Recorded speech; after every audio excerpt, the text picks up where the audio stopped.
Oke, kita mulai ya. Silakan ketua kelasnya disiapkan, kemudian dipimpin doa sebelum belajar. Baik. Iya. Jangan.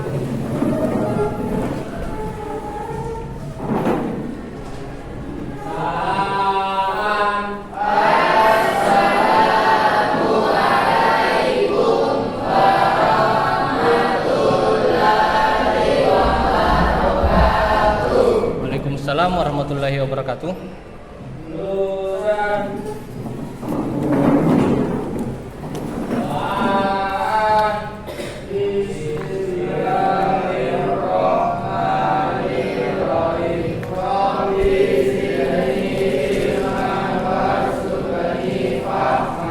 Oke, coba didengarkan dulu namanya ya. Saya absen. Abdul Muhid, Abdul Mujib, Ahmad Zuhri, Naila Dwi, Naila Zahira, Nur Fitra, Nur Dina, Nur Halisa Jafar. Jadi kita mulai pembelajaran kita ya, yaitu materi induksi elektromagnetik ya. Kita akan mulai membahasnya sekarang sampai beberapa pertemuan ke depan ya. Sebelumnya barangkali ada yang sudah tahu apa itu induksi elektromagnetik? Kalau induksi itu sendiri, yang pelajaran kita yang lalu, ada yang masih ingat apa itu induksi? Ya, gejala timbulnya arus listrik pada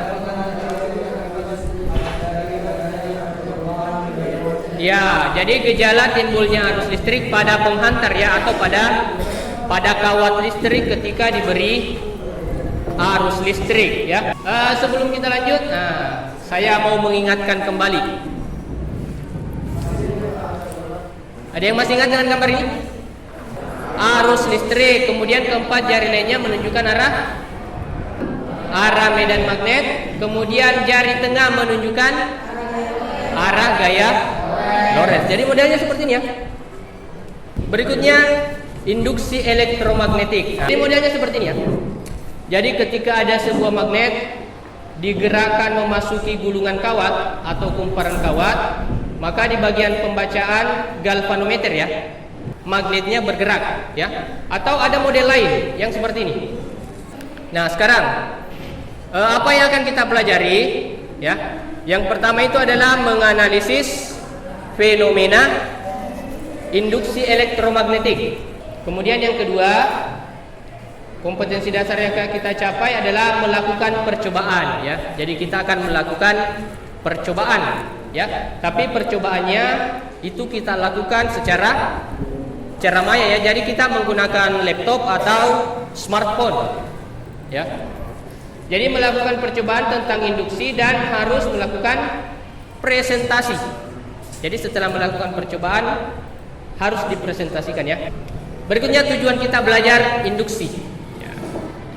Jadi selama kita belajar, kalian harus punya rasa ingin tahu, kemudian percaya diri untuk tampil ke depan, kemudian bekerja sama dengan baik ya. Karena kita nanti modelnya belajar berkelompok ya.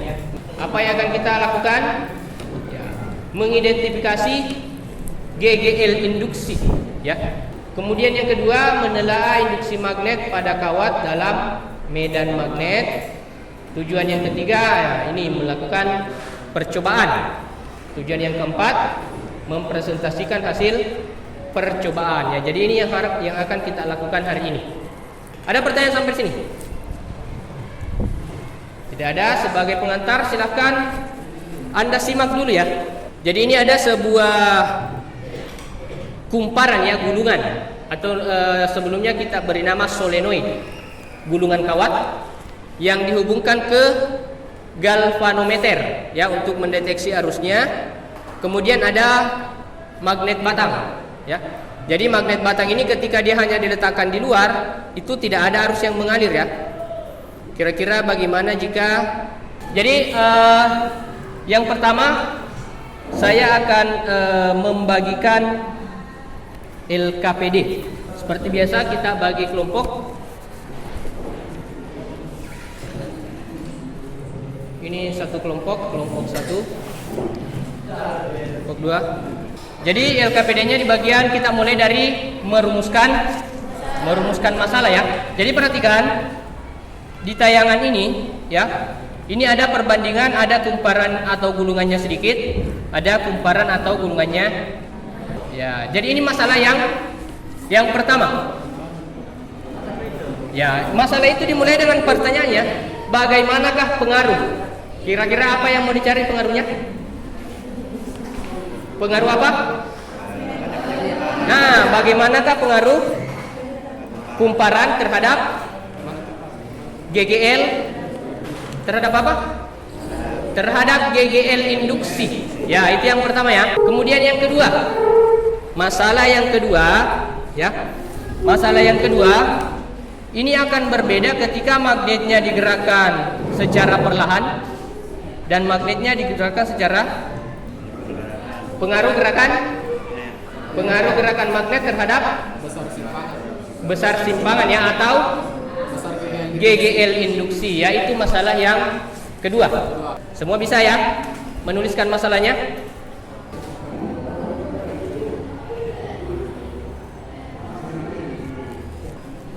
Setelah menuliskan masalah harus ditulis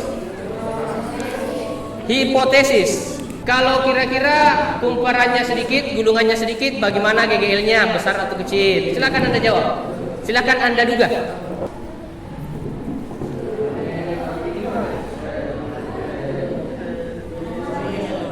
Oke, selanjutnya kita ke penyelidikannya ya. Ke kegiatan yang pertama, ya, percobaan 1. Silakan buka linknya ya. Sudah ada yang sudah buka? Ya. Jadi percobaan 1-nya di situ sudah ada langkah kerjanya ya. Jadi yang pertama, atur pergerakan magnet. Ya, atur pergerakan. Silakan diatur ke persentase berapapun ya. Anda mau 20% boleh. Kemudian tulis di bagian keterangan tabelnya. Nah ini coba dipindahkan ke 500.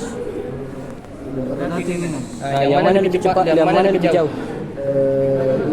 Coba pindahkan lagi ke 750. Kan di sini ada 3. Nah, semakin tinggi berarti di sini yang mana kecil, yang mana sedang, yang mana besar. Oh, ini apa? Iya, simpangannya kan simpangan. Berarti itu sini kecil, sedang, besar. Iya, betul sekali. Demikian juga nanti yang ini. Cuman yang ini yang diatur jumlah kumparannya, yang diubah-ubah adalah pergerakannya. Diatur berapa 0%, 10%, 20%. Tidak ada kecil, sedang, besar. Oke. Kalau sudah mengumpulkan data, perhatikan di pertanyaannya ya, untuk menguji hipotesisnya tadi. Silakan menjawab pertanyaan sesuai dengan data yang sudah diperoleh.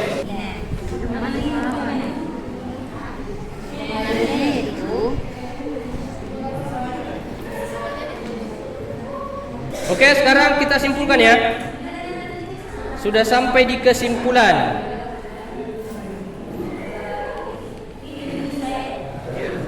Jadi kesimpulannya itu harus berdasarkan di tujuan percobaannya ya.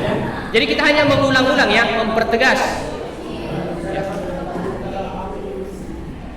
Di sini tertulis menganalisis pengaruh jumlah kumparan terhadap besar GGL. Bagaimana pengaruhnya kumparan terhadap besar GGL? Itu yang Anda tulis di kesimpulan. Ya, kemudian yang kedua kesimpulannya, pengaruh pergerakan magnet. Semakin apa pergerakan magnetnya, semakin bagaimana GGL induksinya. Ya.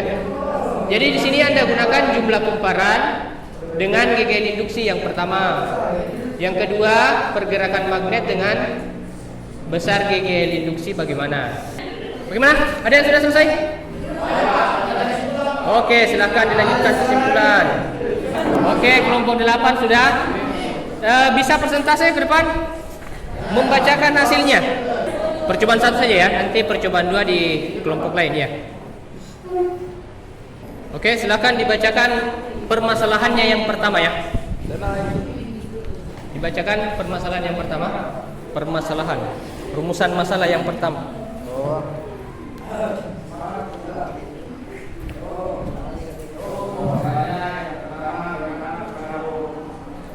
Bagaimana pengaruh kumparan ya? Pengaruh jumlah kumparan terhadap GGL induksi. Nah, jawabannya bagaimana? Kalau kumparannya sedikit, bagaimana GGL-nya? Ya, kalau kumparannya sedikit, GGL-nya kecil. Kalau kumparannya banyak, oke, GGL-nya juga besar. Semua sama ya? Tegangan yang dihasilkan itu semakin besar harus diapakan?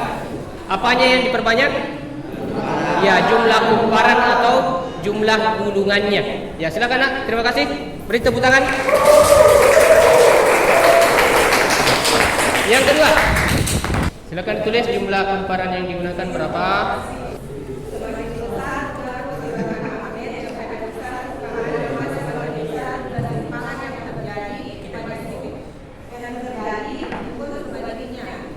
Jadi kalau pergerakan magnetnya kecil, bagaimana GGL-nya?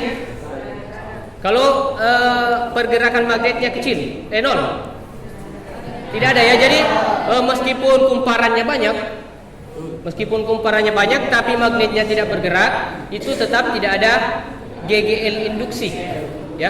Jadi semakin kencang ya, semakin besar putarannya atau semakin banyak gerakannya, maka GGL-nya akan semakin besar. Oke, terima kasih. Silakan duduk.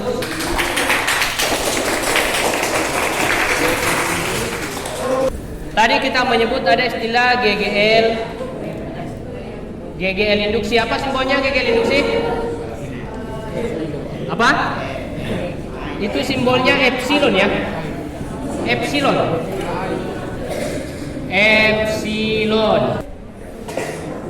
Delta psi. Apa itu delta psi? Psi itu apa lagi? Jadi psi itu adalah flux ya. Flux. Jadi yang dimaksud dengan flux, nah ini yang dimaksud dengan flux. Ini yang ada panah-panahnya melingkar. Jadi flux itu adalah garis gaya ya. Jadi intinya sebenarnya ya, semakin banyak garis gaya yang lewat ya, ini kan garis gaya yang lewat hanya sedikit, makanya hanya berkedip. Tapi kalau banyak garis yang lewat, itu lampunya semakin terang. Jadi semakin banyak fluxnya, semakin besar pergerakannya, maka GGL induksinya juga semakin besar. Jadi ini kita hitung dengan persamaan E sama dengan minus ya, minus N dikali dengan delta psi dibagi dengan delta T ya. Sampai di sini ada yang ditanyakan? Ada? Kalau tidak ada, yang paling terakhir adalah kita harus mengerjakan evaluasi. Ini evaluasinya ya. Nomor 1 dan nomor 2 dikerja sekarang. KPD-nya.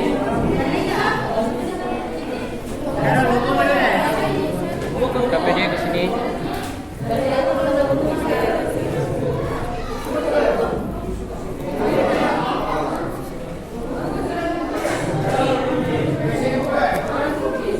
Jadi GGL induksi kita hitung dengan persamaan E sama dengan minus N delta psi per delta T. Ada yang tahu mengapa di sini bertanda minus? Beda simpangan jarumnya ketika utara yang masuk duluan dengan selatan yang masuk duluan pada kumparannya. Itu yang akan kita selidiki ya.